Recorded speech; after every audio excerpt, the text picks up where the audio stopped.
November 12th, 2015. From El Cajon, California, this is episode 86 of You Can Bet on That. Hi, everybody. Welcome to You Can Bet on That, a podcast for the recreational gambler. My name is Mark Duvall, and sitting next to me is Dr. Mike. Hello. All right, let's just get this out of the way since it just hit the news. Daily Fantasy Sports, DraftKings, and FanDuel.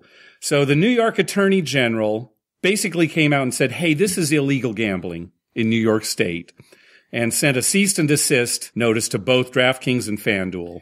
And that was today, right? That was yesterday. Well, as we're recording this, it was yesterday. So Tuesday of this week, yeah. So the Attorney General is basically saying you have to stop accepting wagers from New York residents. Although at this point, he's not asking the companies to discontinue their operations in the state, which I don't know what that means. I mean, what is that? But it's all going to come crashing down. Well, how do they differentiate that you're in New York? Well, you can tell, all the wagers are basically done over, a computer or your cell phone or something like that. And, they can tell where you are. So, but if you live on the border, you can drive to the 7-Eleven across the border and make your wagers? Yeah, you might be able to, on your cell phone? Yeah, you might be able to. Yeah. Because remember, when we were at VIMF, people were telling us then, hey, I can't make my daily fantasy sports picks here. Right. I'm getting a notice saying, right. You can't because they were in because they were actually in Nevada at the time, right? So yeah, you could probably just go to a different state. Come on, some of the states, where you live right on the border, yeah, you can just cross the border and do it. Well, sure, yeah. Look, this is all going to come crashing down. Is it gambling? Yes, we've said it's gambling as much as poker's gambling. Is there skill involved? Sure, but there's skill involved in poker. There's skill involved in a lot of gambling, and this is just it's gonna come crashing down, and then the NFL will be stuck with all those FanDuel and DraftKings commercials. That's right. Yeah. What are they going to do about that? I don't know. We were talking about that the other night. A lot of these leagues, hockey and football, they've probably accepted advertising for an entire season. So, right. Yeah, sure. They probably got a lot of money already from these people. How does it get back to them? Yeah. Let's move on. This is going to end soon, folks. If you've got any significant money on these sites, get it off now. All right, let's talk about some bad beats. Everybody likes a bad beat story, don't they? Oh, yeah. Who doesn't like a good bad beat? All right, well, whether that's true or not, we are going to tell a couple of stories. So recently, the Melbourne Cup was held in Australia. It's probably the biggest horse race in Australia. Yeah, you lived in Australia for a little while. Yes, I lived in Australia for a year and a half. Yeah. It's a big race. Yeah. And it's their Kentucky Derby, basically. Right, yes. Yeah, good example, yeah. And history was made this year because a woman jockey won for the first time. Michelle Payne is her name. Here's the bad beat. Payne was riding a horse called Prince of Penzance. A pretty big long shot. It was like 100-to-1 long shot or something. Oh, it was that big? I think it was. Yeah. That's what they were reporting. It was something. Yeah. It was a pretty big long shot, right? So a woman from Perth named Chantel bet $20 on Prince of Penzance, and her winning ticket was worth $825. I don't think it was a win ticket. It must have been like a place or a show ticket or something. Yeah. But she bet 20, and after the race, the ticket was worth $825. Before she cashed the ticket, she posted a picture of herself holding the ticket to her Facebook page. Yeah, very common among stupid people to put all their life stuff on Facebook. I have a big problem with that. Well, sure. I mean, yeah. I do. I mean, do they have to put everything? If I put every time, my stomach was upset on Facebook, that's all I'd be putting on Facebook, right? Yeah, well, would that get you in trouble? I don't know. Maybe it would. Maybe. But you're right. I mean, a lot of people do feel this way hey, Facebook has too much of my information. Too much of my information is going out there. Right. It's dangerous. Well, in this case, it was dangerous for her to the tune of $825 because one of her Facebook friends. Yeah, friend. Made a copy of the ticket, basically got the barcode from the ticket because she'd showed the whole ticket on there and cashed in the ticket before Chantel had a chance to. Well, she was in Perth. The race is in Melbourne. Mm-hmm. So maybe she was going to go the next day or something. Well, no, I think it's an automated machine. Okay. That you just, you can make your wager and you can cash in your wager, right? Right. And so that's, somebody just went to, I don't know where these automated machines are in Australia. They might be all over the place. I'm sure there's a lot of off-track betting. Right. Racing's pretty big over there, right? Very big, yeah. So, somebody just saw her posting there. Yeah. Now, did they track down who did it? Well, supposedly they have, video, or at least she says that the police were able to at least track down where the money was claimed. And she's confident that the police are going to catch whoever did it. If I was the police, though, after I caught the person, I would not do anything and just let them go and tell the lady, it's $825. It's the price of being stupid. Well, here's the thing. I don't want to call her stupid. She was excited, and ignorant is about as far as I'll go. Okay. She had no idea, all right? I'll go with ignorant. I mean, it's just one of those things you have to be careful on. And on some of the Vegas forums and discussions, people have said, hey, it's great to post like a winning ticket or show what you did. Right. Just don't post the whole ticket. Right. Especially the bottom with the barcode and all the information, at least. Yeah. So that's something good to keep in mind. Well, let's use ourselves as a scenario. We're out at Harrah's. We have a big win. Yes. Do you immediately go to Facebook and say, hey, I just won $10,000. I'm on my way home now. It's 3 a.m. It's dark. Here's the route I take. I've got a great story. Well, I went out to Verona once with my mom and my sisters, right? And so my sister Sue won, I don't know, a little money on a slot. It was maybe $40 or something like that. Yeah. So we're leaving. We're in the parking garage and we get onto the elevator with all these strangers. And my mom turns to my sister and says, well, congratulations on your big win. Oh, gosh. And we're just kind of gritting our teeth like, first of all, it wasn't that big a win. And what, you want to get us mugged here right in the elevator? Right in the elevator, right? As soon as you just step out. Well, it's true, though. You don't put information like that out. Yeah, now, right. I use 10,000 as an example, but $825 is still some money that. Well, somebody took advantage of it. And was it one of her friends? I don't know. Is her Facebook page available to everyone? That's another thing, right? Right. Something to keep in mind. Well, when we win 10,000, I'm going to keep it quiet. Okay, good. Yeah. Let's not, next time we hit the fire bet, we just won't say, we'll just come on the podcast. Yeah, we hit the fire bet this week. And that'll be it. It's already in the bank. No need to mug. Yeah, it's already in the bank. All right, one more bad beat story. So, this woman, her name is Veronica Castillo. She was playing the Jurassic Riches slots at the Lucky Eagle Casino in Rochester, Washington. And she hit a jackpot saying she had won over $8.5 million.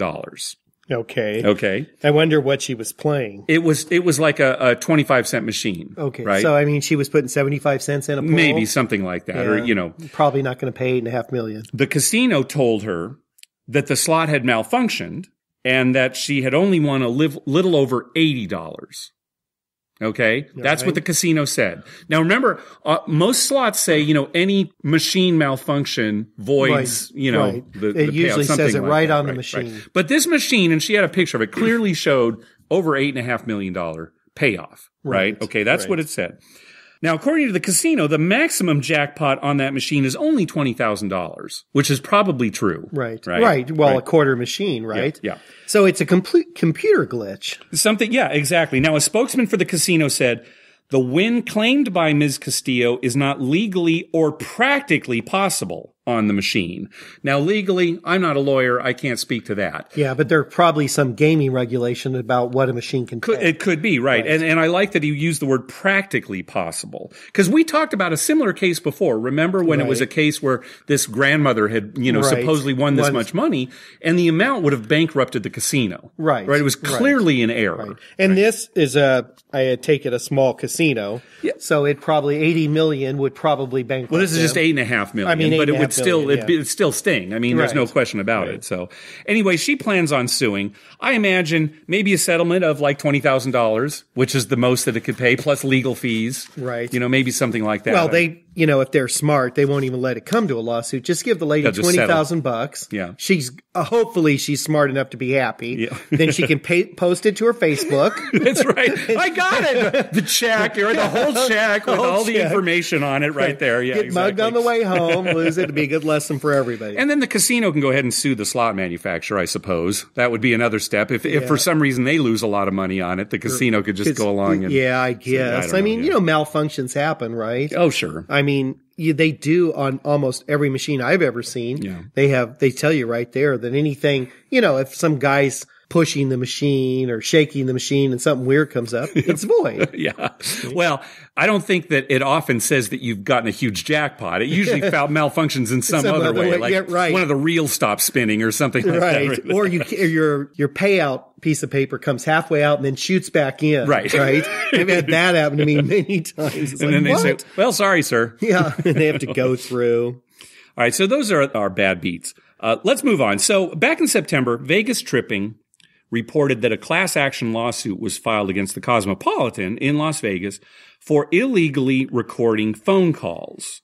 So apparently it was like, when you call in to like make reservations or place, anytime you call a company, a lot of times there'll be a recording that comes on that says this call is being recorded for quality assurance purposes. Right. And sometimes you can opt out of it. If you don't want to be recorded, let the operator know, or whatever, right? Because you might give away some real secret information, right? You might actually give away, the barcode, right?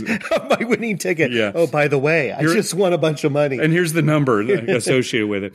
So anyway, this case was settled for about $14.5 million. The only reason we're mentioning it now is because apparently your brother... Yeah, my brother got a notice, one of those class action lawsuit notices that you get in the mail. Yeah. That, he's included in that, and he's entitled to whatever his share is. So, 74 cents, something like that. Did he say how much it was? No, or he didn't know? I don't think he didn't knew. Know at that point? Yeah, I don't think he knew. When has he stayed at the Cosmopolitan? I don't remember him. Evidently he has. And evidently they taped his phone call. You'll have to ask about that, because I don't remember him ever telling us any stories about staying at Cosmo. He must have stayed at Cosmo. He goes a lot for business. Okay. Yeah, that's true. And they might have booked it through his work. Okay. Yeah. All right. A little more news. So, Caesars Entertainment currently has 3 properties in Ohio. And it was just announced that by June of next year, June 2016, the Horseshoe Cleveland, the Horseshoe Cincinnati, and the Thistledown Racino will no longer be affiliated with Caesars Entertainment. They're going to be taken over by Rock Gaming LLC. I thought that was kind of significant. In all the articles I was reading about this, I couldn't exactly find out why this was happening, but I suspect it must be something to do with reorganizing due to bankruptcy. Right. That's what I'm thinking. Yeah. Why else would it be? Right. That's what I'm guessing too. Unless they were poorly run casinos that were losing money. Mm-hmm. And I don't think that ever happens. Okay. All right. Have you ever heard of that? No, I've never heard of that. A casino going out of business? Yeah, no, I've never heard of that. So yeah, it must just be restructuring. Just restructuring. We don't follow this closely enough. The guys over at the Vegas gang, I'm sure they'll sort it all out. They'll sort it all out. Let us know. Yeah, exactly. We got a Twitter post from listener Greg, our friend Greg, who lives in Las Vegas. Right. Okay. He posted a picture of the craps layout at the Orleans in Las Vegas. And we haven't been there in a long time. Well, I can't remember last time I was in Orleans. With you, I think I was with my family there maybe 15 years ago, but not with you. That's out of the way. Yeah, sure. You'd have to make a special I know trip I've been there. It's a locals casino for the most part. Yeah. Right. But anyway, he showed this layout, and there was a new bet on the table. It was the Hardway place bet. So it was a place bet you could make on the hard 4 or the hard 6 or the hard 8 or the hard 10, 4 different bets. Uh-huh. And it would win if the Hardway came up, but it would only lose if a 7 came up. So the only time it does lose is when 7 comes Right. up. It doesn't lose if the easy way comes up for it. Okay. It's only loses on the 7. And it's up there kind of in the place bet area. There's a separate location for it. Yeah. And it pays 5-1. Now what happens if let's say you're out on a point of 5. Okay. You make your 5 and then on the come out you 7. Yeah. And normally your hardways would be off. You'd say, they're off coming out. Yeah. Is this always on? I'm assuming that since they're place bets, and it very clearly says place bets on the table, so they're automatically off. Yeah. That would be my guess. And you could call them on maybe if you want. I assume so, because like any other place bet, you could make them at any time and take it down at any time. Just like you could with a hardway. You never see people taking a hardway down, but you can if you want to. Who would do that? It's crazy. It's insane. They're coming. They're coming. Yeah, they're coming. But anyway, it pays 5-1. So again, you bet on a hard 6. If hard 6 comes up, you win 5-1. If a 7 comes up, you lose. Yeah. Now it should pay 6-1. So it turns out that the house edge is a little over 14%, making it one of the worst bets on the table. Yeah, as compared to a regular hardway.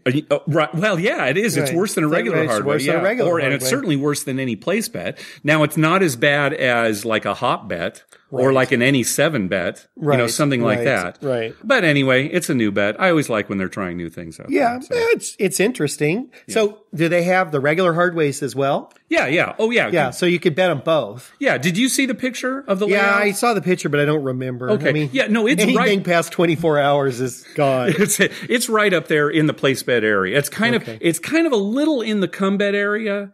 So that it's separate. Oh, that's right. It was off to the side, a little in the come area. Yeah. Okay. So anyway, it's kind of neat. Something that we found out. Thanks, by the way, to Greg for sending us stuff like that, because we never hear about that unless somebody like Greg does it. So that's a great thing. Yeah, I love that. That's a great thing about having our listeners, respond. Yeah, that we get this great information that no way would we find out about it otherwise. No, and then we'd go to Orleans and look like an idiot when they, we'd have to ask what that was. That's right. Now, if we ever go to the Orleans, give me a $25 place on the hard four. There you go. That's it. You don't even need to think about. Oh, I know when it wins. I know when it loses. Have you played here before? That's Never. Right. I have a podcast. Yeah, right. Hey, something that we found out just through actually doing this, we found out, this is just as far as Caesar's properties go and total rewards. If you play free play on a slot or video poker, and it's free play that has automatically been added to your account. Yeah, it's like loaded into your account. So you have to access it on a machine. Right. You put your card in and then, just through the video monitor, you put the money on. If you play that free play, you do not get player credits for the play that you do. As opposed to putting your own money in and playing where you get some credit for it. Right. You get reward credits and tier credits. However, if you're using free play in the form of those coupons that you put into the slot, like $20 free play, and you actually put the $20 coupon in, you do get player credit for that free play.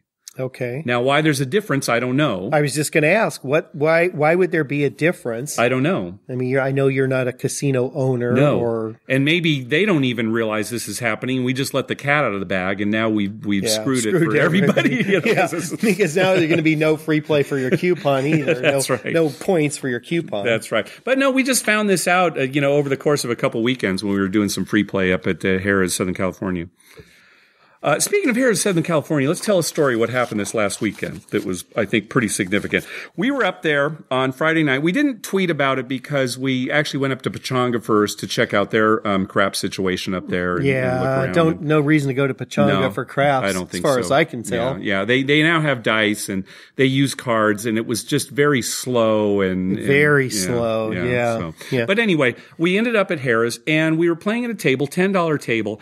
And when we stepped up, I was saying, boy, Mike, I'm really going to take it easy tonight because I'm still kind of recovering from VIMP financially. Right. And we've had a few losing weeks. Yeah. So I said, all I'm going to do is place the 6 and 8 for $12 and just see how it goes. So we played at this table for a while, and it started out very well. Yeah, the first shooter was really good. And then it kind of went sour, and you were losing, and I had done well enough that just betting the 6 and 8 for 12 each, I was up like $75, $80. Yeah, I think I was down a little. I mean, I still had 3/4 of my initial buy-in. Right. So. Well, next to us, a brand new table opened up, a $25 table. And so I said, well, Mike, do you want to go over there? Because the nice thing about going to a $25 table is there aren't as many people and it goes a little bit faster. And, right. And we Two funny things about that. Number one, it was 10 p.m. Yeah, they opened the table at 10. They opened the table at 10 o'clock at night for $25. They had 3 other tables, I think 1 5, 2 10s. Mm-hmm. Why they do that at that time? I don't know. It's a good question. Because, when they opened it up, we were still at that other table and nobody was playing there. No. It wasn't until we decided to move over there that we were the first ones to go there. Yeah. And that was maybe 15, 20 minutes. Yeah. We didn't march right over there. But I said, Mike, 25's too high for me, but I'm happy that, winning like $80 here. I'll just go over to the table and watch you play.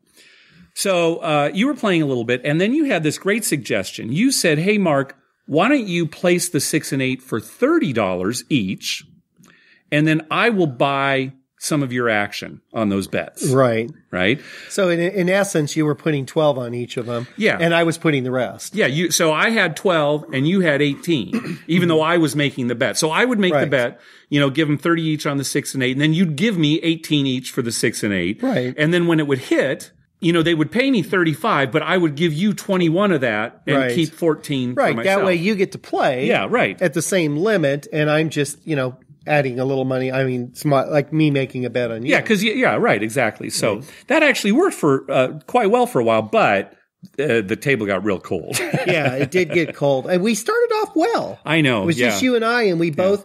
I had a couple good rolls, remember? Yep. And then you had a couple good rolls. It was like back and forth, but then it got cold. It got cold. I lost the $80 that I was up, and then I almost lost the entire 100 that I bought in for. Yeah, you were down very low. Yeah. I mean, I think you were down to like a couple of bucks, literally a couple of bucks, right? And I was getting low on my initial buy-in. By that point, my initial buy-in was getting down to the point where, let's go. Yeah, we were very close to going, yeah. But I think the reason you were hit harder than me during the bad rolls is 6s and 8s were just not coming up. Yeah, that's true. Remember how many 5s and 9s came up? I was making money on that. Yep. And points were hitting. Yes. There'd be like a 9-pointed hit, a 4-pointed hit. I was losing a little bit slowly. You were losing a lot because 6s and 8s just were not coming up at all. And I was not making a pass line bet. All I was doing was placing the 6 and 8. Right, exactly. Right. So anyway, finally the dice got around to me, and you said, go ahead and roll, Mark. I'll just make a $25 bet in front of you so you can roll, right? So it was still your money, but it was like, then I can roll. So I had basically a $50 bet, 25 on you, 25 on me. Yeah.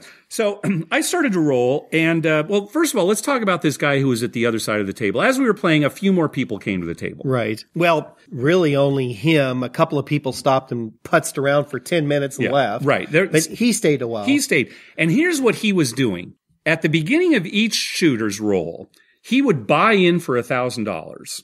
And as soon as the shooter established a point, he basically put all his money out on the table in some form or another. Out there. Right. And then when one of his bets would win, he would just parlay it, or he'd take the winnings and, pile it on the line or something like that. Right. I mean, to the point where, it was like every roll he was doing that. And you and I kind of looked at each other like, well, I mean, this guy's not going to make any money unless he gets this huge roll. Right. And we were thinking, what's his cutoff? When does he say, okay, like I press this one, I press that one, I 4 numbers have hit, I pressed them all. I've still got my 1,000 out there plus all my winnings. At what point do you collect? Right. When does he start collecting? Yeah. Right. Well, so anyway, he had done this 3 times in a row. Yeah. So he had 1,000, 1,000, 1,000. Right. It was your roll, my roll, his roll. That's right. And then, and it was 3 pretty bad rolls. Pretty bad rolls. Like 1 or 2 numbers were made, but he parlayed it all, so he wasn't making any money. Yeah. So it got around to me again. Once again. So, there's just the 3 of us. Yep. So now it's back to you. Yep. And he pulls out another 1,000. Yep. Puts it all out there on you. Yep, puts it all out there. So now I start rolling and rolling and rolling, and now I'm starting to have a pretty good roll. I've rolled a few 6s and 8s, so I'm ahead for myself. And eventually I make my point of 5. And again, I don't have anything on the line, but you won your 5. He had been stacking so much on the line. I think he actually placed the 5, but he had been stacking it on the 5. He'd been adding to it a lot. And then the 5 came up. It's like, oh, hey, good. At least I made a point, and so I'm doing okay here. And he probably, by the time you made that 5, I bet you he had probably had about 2,000 back in his roll. Yeah, he did start collecting. He started finally. collecting. Yeah. So then, I continued to roll, and again, having a pretty good roll, and I made a second point. And so now it's like, okay, good. And, he is starting to accumulate some bets, but he's still got a lot out there. He's got a ton out there. Right. Meanwhile, you're starting to make some money because I'm rolling some hard ways. You were rolling hard ways like crazy. Yeah. I mean, you rolled 3 hard 6s, 2 hard 8s, 2 hard 10s, and a hard 4. Yeah, and so you had been parlaying, so you'd collected some pretty good money on that. Well, the 8 or 6 went immediately to 100. Yeah. So the second and third time you rolled it, that's $900. Yeah. So I'm continuing to roll. It's like roll, and it's going well. Now, the thing is, I'm not making that much money. No, because you've only got 6 and 8. That's still all I'm doing. I'm playing with scared money, really. My bankroll is so depleted. That's how I've got to play. But oh well, I mean, you're making money, and I am making some. Yeah, right? and you were making a comeback. Yeah, and I was definitely making a comeback. So my point was 4. And so I'm rolling, and one of the dice goes off the table. And, in the past, I've always just said, oh, just give me another one. But then I thought, wait a minute, my new philosophy is to keep everybody at the table happy. Right. So I said, same dice. Right. The guy was real happy you called for same dice. Same dice, got the same dice, threw the dice, 4, winner 4, hard, pass too. line, winner 4. Right. And then I screamed something at you like, that's why you always ask for same dice. Right, I'm exactly. not an idiot. Right. That's how it goes. So I'm continuing to roll, and we're looking down at this guy on the other side of the table. Yeah, we're on opposite ends. Yeah. He's by himself down there, and we're at the other end. And he has really started pressing his bets. To the table max. Yes. He had his 8, certainly his 8, pressed up to $2,400. The table max was 2. Was it 2? Yeah. The table max is $2,500. I wonder if they would have let him go to 3,000. I don't even know if he asked. I don't even know. I didn't pay attention. Because sometimes on the 6 I know he got to 24. But he definitely I know he had the 5 and 9. Yep. Well, probably about 2,000, maybe a little less. So then I get on a run where I'm just rolling 8s like crazy. Oh my God. All of a sudden you were rolling 6s and 8s like crazy. It's like all night on that table, 6 and 8 had not come up. Right. It was 5s, 9s, everything. At the beginning of your roll, you rolled 5s, 9s, 10s, 4s, everything. All of a sudden, it was just 6, 8. Yeah. And I mean, at one point, I think you rolled like 4 8s in a row. It could be. And also at that point, I said, hey, Mike, I'm making enough money now. Let me buy my action back so that I have 30 on the 6 and 8. So I did eventually do that. Right. Eventually, you got up to the table minimum. Right. Well, anyway, so basically, every time I'm rolling an 8, this guy on the other side of the table, he's winning $2,800. Right. And we're watching his stack. He got to the point where he could not add anymore. Yeah. So he had to collect. Right. He had to collect. He had to collect. He couldn't add anymore. He could add a little to his hardways. I think he only had the hardways up to 200, but 300 is the table max. Yeah. So even that, he couldn't add much to it. Yeah. So the dice are sent to me again, and then from across the table, I hear the guy yell, "Shooter!"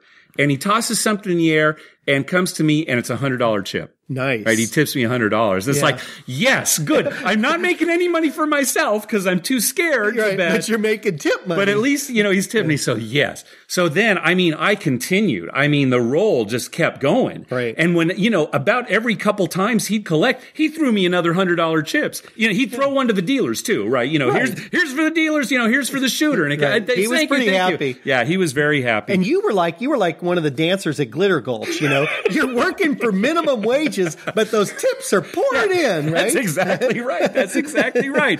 I did, a total of maybe 6 points. 4 were unique, so we did win the fire bet for 4 numbers, right? Or I should say you did, because I didn't actually have a fire bet out there. When I finally sevened out, the guy had tipped me $500.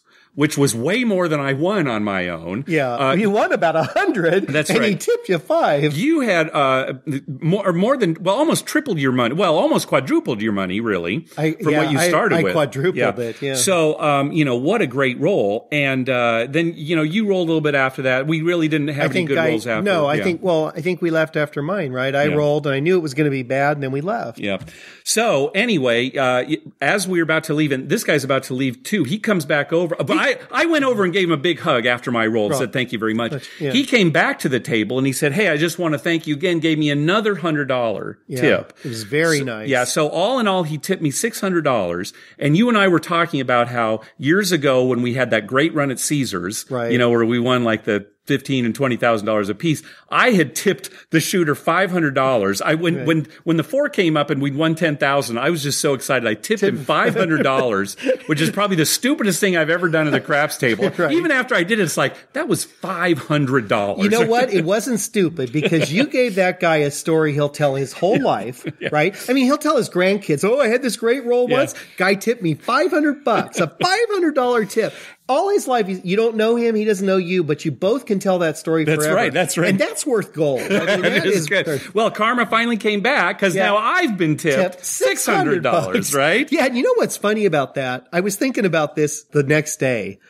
The $500 he tipped you as you were rolling, it was like, okay, he made $2,800. He threw you $100. Yeah. Very nice. Yeah. But the 100 at the end. I know. Because after he'd already tipped you $500, it's like, if he didn't tip you that 100 at the end, you're still very happy. Oh, yeah. You think he's the greatest guy in the world. Yeah. He still came over, shook my hand. He had really no reason to give you another 100, but he just felt like, hey, I want to give this guy another 100. Yeah. And he gave you another 100. That extra 100, that's a class act. I agree. That is a class act. And the guy cashed out. We figured it when we were looking at him cashing out, it was about $25,000. About $25,000. Like he was in for 4, so it's about a $21,000 win. Yeah. I think it was 25 and change. So he almost a $22,000 win. Yeah, that's great. And it was probably your best roll ever. Yeah, a way better roll than when you won the fire bet. Yeah, because it was much longer, way more numbers. Yeah, and that's what kills me. I mean, thank goodness he tipped me because I really did not make that much money on myself. Here's the funniest thing: the two numbers you needed to make the fire bet to hit all six, were 8 and 10. 8 and 10. That's right. 8, and you rolled a boatload of 8s. Yeah. I mean, you rolled 8 more than any other number. Just never on the come out. Yeah, never on the come out. Isn't that crazy? Yeah, that's right. Yeah. If you had rolled that 8, it would have been 5. Yeah, I know. All right, let's get on to some listener feedback. So a few episodes back, we were talking about casinos on cruise ships. We got an email from listener John who said that he and his wife cruised on the Royal Princess. And he was very pleasantly surprised to find pretty good conditions on the casino floor. $10 3-2 blackjack, which is great. And some relatively loose slots. The craps table was very active. He said it was just double odds, but I would expect that on a cruise ship. Yeah, they don't want to get hurt for the most part, bad. He said he was good. So he said, your cruise card was your bank on the slot machines, and when you were done and ready to cash out, you went to the cage, swiped your card, and got paid. Now, I've never cruised before. When you've been on a cruise ship, you probably haven't played slots. No, I didn't play any slots. But that makes sense that you would just use your card on there and then cash out that way. It's a good way to track it, too. Yeah. So here's what he said. He said, here is an interesting point for your advantage players, kinda. The casino on the ship actually sold scratch-off tickets in $5 and $20 denominations. As a frequent cruiser, Princess supplied us with a coupon book similar to the ones in Vegas hotel casinos. One of the coupons was a buy two, get one free scratcher coupon. I bought 2 $20 tickets and got one for free and ended up winning $75. So pretty good. Yeah, something to keep in mind. He says, keep up the good work and you guys must make a trip to Mohegan Sun. Now we've been getting a lot of pressure from all sides to go up to these Connecticut casinos. Okay. Listener Michael, a.k.a. Baccarat Guy, a.k.a. co-founder of the TravelZork website, he says Mohegan Sun is the best casino in the USA. Now how does he base that? He's basing that on the number of table games. He said that they have like craps tables, 12 to 15 dice tables open on a busy night. Are you serious? Yes. 15 dice tables. 15 dice tables. I've never been in a casino with 15 dice tables. That's what he's saying. He says it includes $50 and $100 minimum tables, as well as all the way down to $5 minimum tables on a busy night. He says based on the table games, the table game comps, the choice of restaurants, he says all comps are 1-to-1 for shopping. 24-hour VIP lounges, in-house limos from the airport. Yeah. I mean, he was just going on and on about, and we're really hearing this about Mohegan Sun. So, well, the gauntlet's been thrown. I know we have got to go there. Yeah, we do. We've got to make some kind of trip up there. I don't want to go in this winter.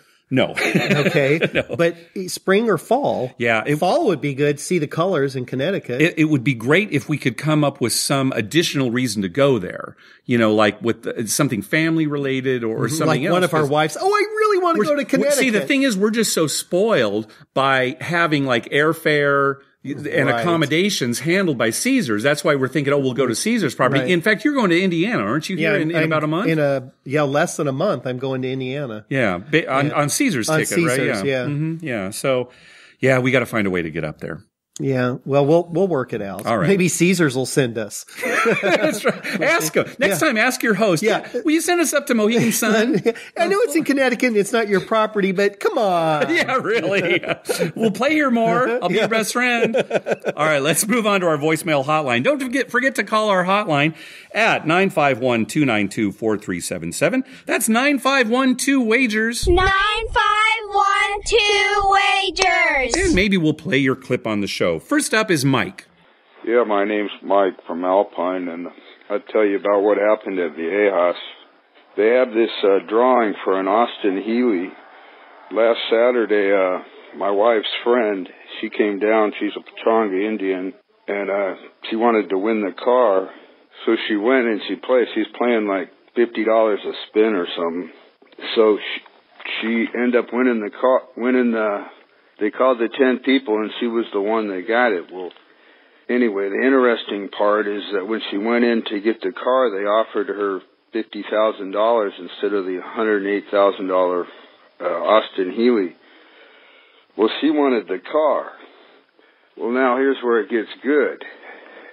They tell her, oh, no, you can't afford the car. It's like $38,000, and you have to give us this was a lie. It's Saturday, and they tell her you have to come up with $38,000 in the next 24 hours. It was a Saturday night at like 10 o'clock, so she's like, well, how do I go to the bank and get the money out? I mean, they just put full pressure on this woman to take the $50,000, and so they wouldn't have to write a check to the dealer for $108,000. Anyway, she was all confused, so she said, I want to let my family come in and talk. So anyways, my son and my wife were there, and they went in there. So my son, he heard all this. It was cost $8,000 a year to register the car, and they were coming up with all kinds of, just really pouring the pressure on for her to take the $50,000. So anyways, my son, he says, maybe we need to call a lawyer. So then after that, they got a little more understanding. So he started talking to the dealer outside. He's going, oh, she's taking the car. And the dealer says, oh, nobody's ever taken the car, ever. So he wanted to bet my son $1,000, and he says, yeah, fine, she's taking the car. But anyways, all right, bye. Well, that story, it's not surprising. No, it's not surprising at all. It's a little depressing that it's not quite bait and switch, but right. It's I believe them when they say that nobody takes the car. If the amount of money that they were giving out were really close to the value of the car, I would take the money. I would take the money too. Yeah. In this case, I would definitely take the car. Yeah. I mean, you could probably take that Austin Healey and just sell it back to the dealer for $75,000. Yeah. Right? Yeah, right. Exactly. That's, no mileage. Just sell it back. Hey, you can have this for $75. They'll turn around and sell it for $100 again and make money both ways. Yeah. So you definitely want to take the car. Now, I wonder what they would have done. Like, say that's, me or you, and my dad just says, well, here, let me write you a check for $38,000. Yeah. I mean, how are they going to get out of that? Yeah. Now, what was that for tax and license? That's the only thing I can figure is that, tax and license. Yeah. And that's what she wanted to do. And they were just, well, no, take the money. Yeah. I wonder how much pressure she was under. If to the point where she was asking like people to come in and help her make the decision. That's too bad. It's kind of weird because it's a lame excuse. You need $38,000. Okay. Well, here's my credit card. Yeah. $38,000. I mean, I got a card with more than that. And let's say that you didn't have that much on a credit card and the person really wanted the car. Right. What he's saying is it's Saturday night. How do you get that kind of money? Right. How do you, right. I mean, you don't. Maybe that's why they drew the drawing on Saturday night. Right? Yeah.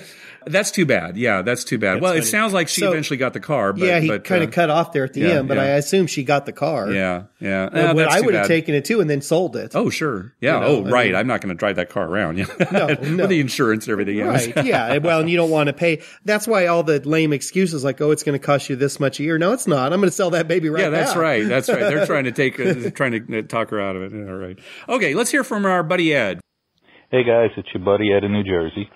Just calling about episode 83, when you guys talked about that Fugazi over at Bellagio, what the craps deal is, with the the hot bets rather.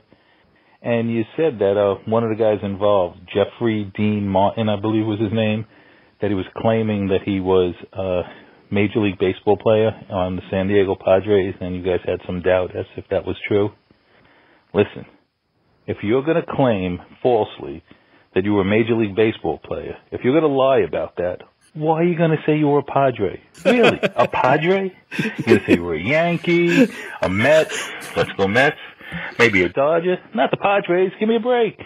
Anyway, what I really wanted to tell you was, over in Atlantic City at Borgata, they removed 2 craps tables, leaving them with about a dozen or so left. And they put in blackjack tables.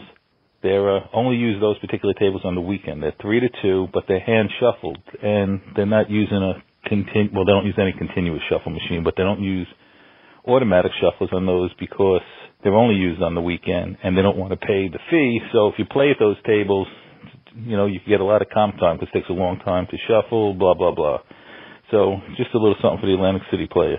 And finally, for the listeners, I just want to remind you that, if you listen to this podcast, go over and use the Amazon link for these guys. They work hard. They went all the way to Vimp to put on the show for us. All right, guys. Thanks for everything. Take care. Bye-bye. All right. Thanks, Ed. Thanks, Ed. Yeah, that was great. He's right. Why would anyone want to claim to be a Padre? Yeah, why would you claim to be any kind of San Diego sports figure? Yeah, right. Oh, God. It's so pathetic. And you know what, Ed? I'm born San Diego, lived here all my life, and I 100% agree with you. Yeah. I wouldn't claim to be a Padre. I'd rather be a Met or a Yankee. Well, thanks, Ed, for the tip, too, also on the Borgata blackjack tables. And he said, go Mets. We actually got this call before the World Series was played. Yeah, right. We were so backed up on phone calls. But well, he made a good point, though, about playing at a slow blackjack table. Yeah, that's true. For people who are interested, and if, you're out there to get comp time, which is always a good thing, look for those tables where it's slow, right? Yeah, sure. I mean, because it could be a $25 table. If it's slow enough, you're getting a lot of comp time. Hopefully. Now, we've also said that table games comps are, how do they rate you? There's a little bit of voodoo to that. Yeah, but no, that is a good point, though. But, if they look at hours at a table, that game's got to be slow, hand dealt. Yeah.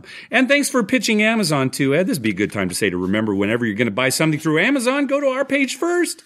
YouCanBetOnThat.com and click through our Amazon link at the top of the page.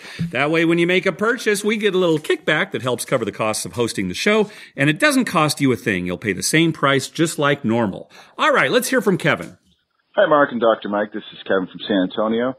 What a great event Vint is. That's the first time my wife and I had been, and we loved it. We'll definitely be back next year. It was great to meet you guys. And just a quick craps story for you. Played a lot of craps late at night, and up and down, but more down. Till the last night, I was at the table by myself, and over came a whole wedding party. The bride in the wedding dress, the new husband in the tuxedo, and their whole wedding party. And they came over and started playing, and it was late. It was about 3 or 4 in the morning. And they were in a good mood. I was in a good mood, and I was like, we got to start cheering for the shooters. And then the table just started getting hot. Everybody's cheering. Every time a point was hit, just everybody's high-fiving. At some point, it was decided that slapping asses was good luck, which with every point, everybody ran around slapping asses. It was insane. One of the funny things was real friendly dealers. They one of them turned to the bride at one point and asked her if her tattoo on her arm was real. And all I can think is, it's 4 o'clock in the morning. There's a woman in her wedding dress playing dice and drinking beer. I'm guessing that's not a stick-on tattoo. Anyway, had a great time, and look forward to it next year. All right. Thanks, Kevin. Yeah, that's a great story. Yeah. I mean, I like the ass slapping too, Let's not adopt that ourselves, you and I. No. That'd be all right. Yeah, it was great to meet you too, Kevin. And thank you very much for the wager that you made for us. And we are very close to winning that wager. It looks like that's a done deal. It pretty much looks solid. I shouldn't even say that. If and when we win it, we'll let everybody know what it is. But we're very close. That was a good wager on his part, too. Yeah, definitely. Yep, smart. Yep. The funny thing about that, I like the tattoo story. Yeah, I think if you're a bridesmaid and it's your wedding night. You mean a bride? Yeah, you're a bride or a bridesmaid. Okay. And it's the late night of the wedding and you're at a craps table drinking beer. I pretty much assume the tattoo's real. That's great. Yeah. Yep. Yeah, the best thing about that story, for me anyway, is it just drives home that point how fun craps can be. Uh-huh. I mean, for as miserable as it can be at times, when things are going well, and even if they're not going well from a gambling standpoint, just having people around you that are, happy and stuff. That was our VIP experience, right? Oh, yeah, absolutely. Yeah. That Sunday night when we're hanging out with everybody and playing craps, I mean, it doesn't get any better than that. No, that was fantastic. Yeah. Okay, next call. Hey, guys. Start off by saying I love the show. My name is Rich from Des Moines. Just got back from Vegas with about 17 people for a Halloween celebration. A couple quick observations, and I've seen more of a trend of this, but playing a couple of the carnival games, the 3-card poker and the Mississippi Stud. Enjoy the games. We stayed at Planet Hollywood, and had a lot of problems. Almost every session were just improper payouts. Not the right amount, not paying for winning hands, having to call it. I know it happens from time to time. People are human. But one session at the Mississippi Stud, 3 times in a row, the dealer had to unbury cards to pay a couple at the end. And it was an elderly couple and weren't paying attention. And they thanked me for telling them a couple times. And by the 3rd time, I think they were even growing frustrated with that. So rather than make a scene, I just thought I would leave the table. And I offered to color my chips up as I do before you leave the table. And I kind of thought I was saying something under my breath, but actually came out loud. I said, I think I'll take my chances at the cage, and a couple guys at the table laughed, and I guess I didn't say it to myself. I must have said it out loud. But anyway, it was just frustrating that sometimes when I'm playing and, I may have had a drink or two, and I kind of depend on the dealer to make sure it's paid right, and I felt like I had to, even though it was in my hand, to help everybody else to make sure they're being paid right. And like I said, the 3 times in a row pulling out dead cards and to pay a hand slows down the process, plus it just was a little frustrating. And I did say something to the pit boss. I think maybe you're normally a great dealer, but 3 times in a row you have to unbury dead cards to pay out winning hands. And, most of those games are not a $5 or $10 bet. They're all 3 of the times it was, from $80 to $120 payouts that got overlooked. So anyway, not trying to be too quick. I had a great time other than that, but if you're going to play those games, and I know they're getting more and more popular, it is your money. I guess pay attention to it and make sure you're being paid right. Anyway, that's all I've got. Didn't know if it was just my experience with either of you two or any of the other listeners have seen a growing increase of improper payout. I guess with blackjack it's a little bit easier. Maybe they count wrong. Sometimes the easier payouts are right. But just a new trend. I haven't seen that much here, gambling here locally or there the last couple of times I've been out there, but it was just one of those weird deals that time. Anyway, love the show. Thanks, guys. What do you think, Mike? Have you seen more of a trend of, bad payouts? You do see a little more of that, I think. So? Yeah, I think so. I'll tell you what, Rich, I think you see it more because dealers are required now to deal a lot more games. Yeah, you go back 20 years ago, the craps dealers were always at the craps table. Yeah. And then the other dealers were dealing either roulette or blackjack. Yeah, there weren't a lot of carnival games. Maybe Caribbean Stud. Yeah, that was about it. Yeah, there'd be 1 or 2 carnival games they try. Yeah. Now it seems like, there are more carnival games than there are blackjack tables in most casinos. Yeah, and a lot of them have different side bets. Yeah, they have different side bets, different payouts. And so those dealers have to go from one to another. And on a night, let's say you're a break dealer, you might be giving a break. You might be dealing 3-card poker, blackjack, then, Mississippi Stud, and then some different blackjack game with, with like a different side bet or a different side bet. So, I could see where they get confused. Yeah. One of the dealers, I didn't know if you noticed this, one of the dealers at the VIMP Hangover Casino Challenge Cup. I think we talked about this. Yeah. It was on blackjack, and they had that 3-card poker side bet, right? Where if your first 2 cards and the dealer's up card made like was a straight or better, or a straight flush, something like that, then you get paid. And she constantly was missing that. Oh, she missed it 3 times when I had winning bets. Yeah. And I was the last one. You were the first one. That's true. You're right. And we were the last table to play that, and she missed mine 3 times where I had winning, where I'd made straights. Yeah. Yes. I had like 6, 7, and she had an 8 or something like that. That really should be the first thing that she's doing is checking that bet and then paying it or collecting but that. But it's like I said, they do so much and they kind of forget about those side bets. And to be honest, the onus is on the player to watch their bets in any game. Yeah, even of course, in craps, you have to know where your it. money is. You have to know, what you're supposed to get paid. Yeah. But a lot of times you're tired or you've been drinking a little bit, Rich makes talking. a good point, right? You're there to have fun and you're probably drinking. So really, you're saying the onus is on the player, but it really should be the dealer and the pit boss too. They should be watching out for and you as well. That's what I'm getting to. They have a certain amount of responsibility too to watch out for you because they want you to have a good time. Yeah. And if you have a good time, you're going to spend more money and come back. Yeah. Right. So it's to their benefit to make sure everything goes good for you. Yeah. Now, in this case, maybe the dealer was, not feeling well or having an off night or tired. Maybe they, had worked another job before then. Who knows? But then again, it's the pit boss needs to, when they have to back up, they have to ask the pit. Yes. Oh, sure. Oh, of course. Right. Yeah. So at the second time, the pit boss should say, "Hey, wait a minute. Now, what's going on here?" Yeah, that's right. true. Yeah. The third time's inexcusable. Yeah. I agree. Yeah. So, I would have been a little upset too. Yeah. Well, now speaking of side bets, you had a patient who was telling you about something. He plays a lot out at Viejas, which we talked about earlier, where the lady with the car story. Anyway, they have a new blackjack game out there called Lucky Lucky. Okay. And it's a side bet. It's a side bet. So it's regular blackjack. Yeah. But there's a side bet you can make where you take your 2 up cards and the dealer's up card and you make a hand. Okay. Right. And certain combinations pay certain odds. Yeah. Now, so the bet is called Lucky Lucky. This is about as simple as a side bet in blackjack gets, right? This is very simple. You get paid if the total of your first 2 cards and the dealer's card is at least 19. If it's 19, 20, or 21, you get paid. If it's over 21, you don't. I should probably make that clear, right? Yeah, it's 19, 20, and 21. 19, 20, and 21. Now, if it is suited 777, obviously we're talking about like an 8-deck shoe or something like that. Right. If at least a 6-deck If the 3 cards are suited 777, the bet pays 200 to 1. If it's suited 678, it's 100 to 1. If it's unsuited 777, it's 50 to 1. Unsuited 678 is 30 to 1. If it's any other suited 21, it's 15 to 1. And any other unsuited 21, it's 3 to 1. Right.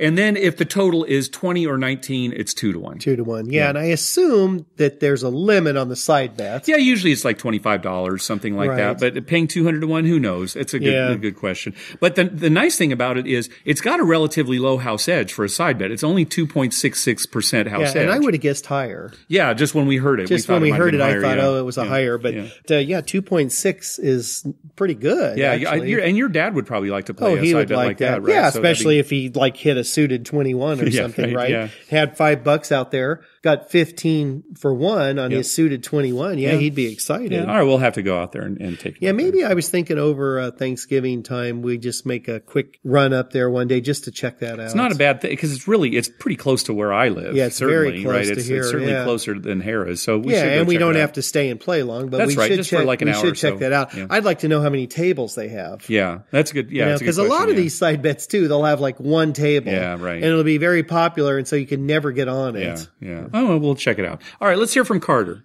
Hi, guys. This is Carter from Portland, and I was just listening to your show, and I heard you mention the time when you bought in at Caesars for $25 and cashed out for $15,000.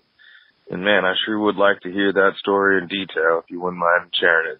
Okay, so Carter, this is actually the kind of the story we alluded to earlier, where I tipped the guy $500, right? And I cashed out for about $15,000, probably a little bit more than that, and you were probably over $20,000, right? Yeah, well, I think it's closer to like 25 or so. Anyway, we talk about that whole story. If you go back to episode 10, the name of the episode is "Place Your Bets."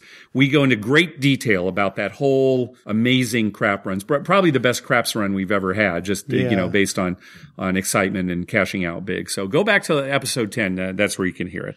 All right, one more call from Rick. Hey guys, this is Rick D calling from Jersey. I just wanted to say it was a real pleasure meeting you guys. I really enjoyed it. I did get a chance to play with Dr. Mike a little bit before the Hangover Classic, and that was fun. But I just wanted to share with you the same experience that I had over at Binion's. I was there real early in the morning. There was nobody but me. I was playing fairly well. And it seemed like every other time I rolled the dice, it was throw it straight down the middle. Please don't hit the glass. Get it all the way down. I mean, and they were kind of belligerent, to the point where I wasn't going to go back except the fact that I won. And I usually return to a place where I won. And, the same thing happened the next time I went back. So it was kind of amusing that you had the same scenario happen to you guys. So anyway, it was great meeting you guys. I can't wait for the next Vimp, and have a great time. Bye. Yeah, thanks, Rick. It was great meeting you too.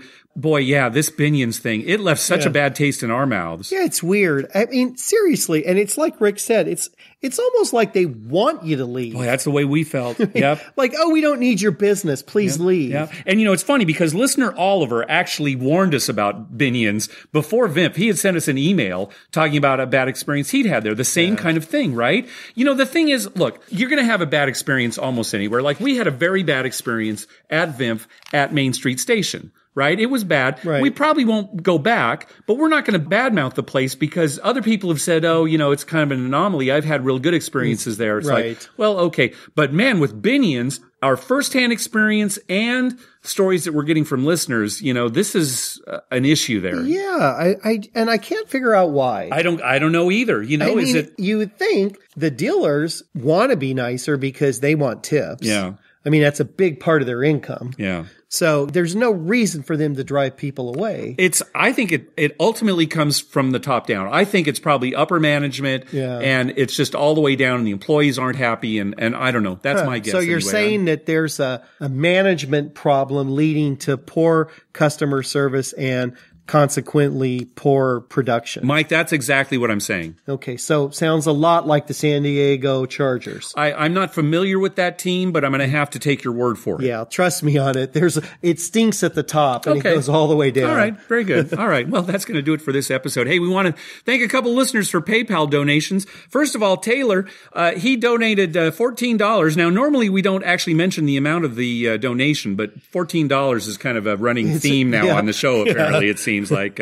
He actually said, I will buy in for $14 at Four Queens in honor of this podcast this weekend. He's actually there for his birthday. I think it's actually over. He had his big birthday celebration there. They were at the D. He had a big piñata. Sounds like he had a great pinata. Time. Yeah, exactly. Yeah, he had a pinata. His birthday. Yeah, isn't that great? Yeah. God. I mean, we've had them for our daughters. I've never personally had a pinata. Well, see, that's what Taylor was saying, right? Yeah. And I don't know that I have either. So yeah, there you go. Wow. Yeah, it's not our age thing. I mean, it wasn't as big when we were kids. Even birthday parties weren't even as big as they are now. I don't know about that, but continue. Well, there were some, but they weren't. We didn't go. Every kid didn't have a party every birthday. All right. But I'd like to have a pinata once. All right, I'm going to keep that in mind. We should see if we can get a pinata over a craps table. Oh, and if anyone hits, like 4 numbers to the fire bet, we get to break it. We break it, and then chips fall out, or what falls out? Chips fall out. Yeah, what a nightmare for the crew, right? They're trying to wait. No. Also, thank you very much for the donation from Robin. Robin over at netimegambling.com. Thank you very much. We had a great time with him at VIMP Very as well. Good time, yeah. Hey, be sure to check out our TV listings showing all the gambling-related shows coming up within the next 2 weeks. We update those listings every Wednesday using a customized program to search through all the raw American TV data. Just go to our webpage, youcanbetonthat.com, and click on the link at the top of the page that says TV listings. We'd love to hear from you. Call our voicemail hotline at 951-292-4377. That's 951-2-WAGERS. Or you can email us at youcanbetonThat@gmail.com. Also follow us on Twitter at youcanbetonThat. We always tweet when we're in a casino or on our way to a casino, and we'd love to meet up with you. Like us on Facebook at facebook.com/youcanbetonThat. And finally, head on over to iTunes and write a review on us. When you do, it helps us get new listeners. All right, Mike, wrap up the show. All right. Well, I wanted to say, first of all, that we really do need to go out to Connecticut. Yeah, I know. But also, we need to get back to Atlantic City. Yeah. We had a good time there. We sure did. And it'd be nice to see Ed and Jim again. I mean, we had a good time there. I wonder if we could somehow combine, that'd be Atlantic pretty City, ambitious, but trip, yeah. I mean, before we retire, after we retire, it's probably doable. It'd be a little hard right now. But we do need to go back to both those places because we did enjoy ourselves. Yeah, definitely. And, there was plenty of gambling in Atlantic City, so I like that. Yep. And the other thing I wanted to say, just real quick, as far as major league sports teams in San Diego. All right. We suck. Okay, yeah. And we all know that. Yep. The Chargers suck. The Padres suck. Yep. When we had basketball teams, they weren't so good. That's right. The Clippers started here. But we are the king of minor leagues. Oh, yeah, that's true. That is right true. now, we have the Gulls back. Minor league hockey, they're doing well. That's true. The soccer, San Diego soccer. Yeah, the indoor soccer, they have always been powerhouses. Teams. Yeah. Yeah, so we're good at minor league things. Yeah. And I'm kind of glad about that. Okay. Because as big a sports fan as I am, there's not a lot of pressure for us rooting for Padres or Chargers. So on a Saturday or Sunday, we can go to the casino. Oh, yeah, exactly. That's true, and just kind of watch the game, just in on the a TV screen in the background and not feel too bad about it. That's right. Win or lose. Yeah, win or lose. We're playing craps. Good. That's a good point. All right. Thanks for listening. Good night.